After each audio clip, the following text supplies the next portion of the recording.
I wouldn't say that Papua New Guinea is known as a food destination, but when I was there, I ate very well. And I was surprised to learn about the food culture of the local Papua New Guinean people. This is Living Local, Traveling Global with Kelley Ferro, featuring United States Tour Operators Association member Swain Destinations in Papua New Guinea.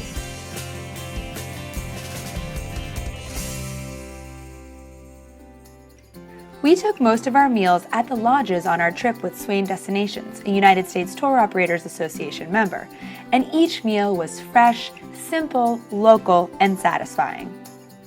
However, Papua New Guineans eat much differently than travelers. Our custom itinerary included an education in what the locals ate in each region from farm to table. The important food in here is sweet potato. Our main food is every dinner time. We don't really mind about lunch. Every Papua New Guinean, we don't really mind about lunch. And even for the breakfast, we eat the leftovers from the previous night, but mostly we have them in the evening as a dinner. I love coming to markets anytime I travel because it's really an authentic slice of local life.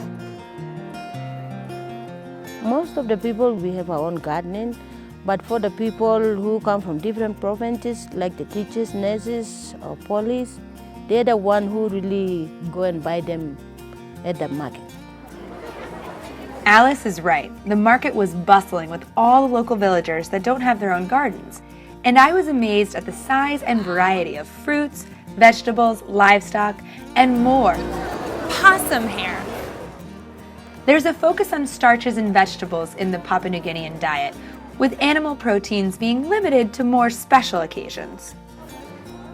Yeah? Hi. Can I buy some peanuts? 1 peanut.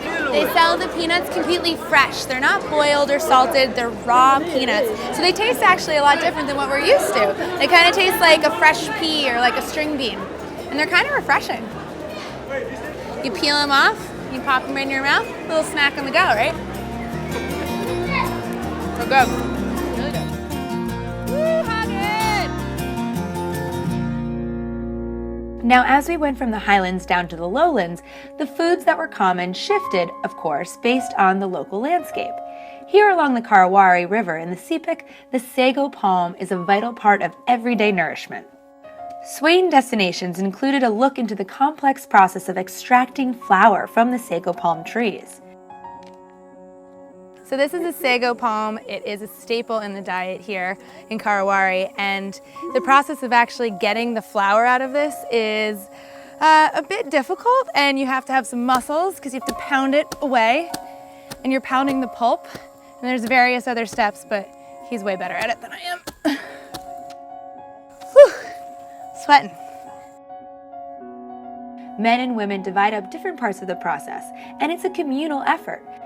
Using all handmade tools, the villagers fell the tree, then peel back the bark to reveal the white pith layer inside.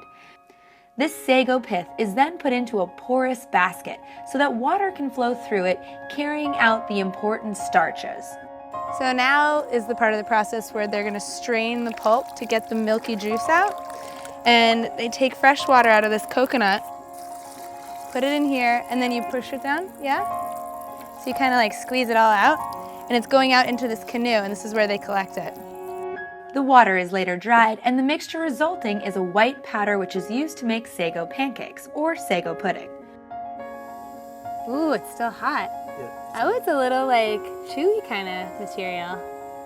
All right, sago pancake. And the main source of protein here in the villages are fish. And they usually smoke it since they don't have refrigerators. And it keeps a lot fresher, a lot longer. It smells pretty delicious too. In Papua New Guinea, I've noticed a lot of people have very red teeth. They're chewing on something. And what I figured out is they're actually chewing on betel nut. This little fruit right here gives you a little bit of like an energy rush, and that's why a lot of people use it to help them work and to give them some energy throughout the day, because it is really hot. So if you're gonna do it right, you take the betel nut, you get the meat out inside, you put it in your mouth, and then you start chewing it with this, the mustard bean, and lime right in there, like this like powdered lime. And that combination is what gives you that little jolt.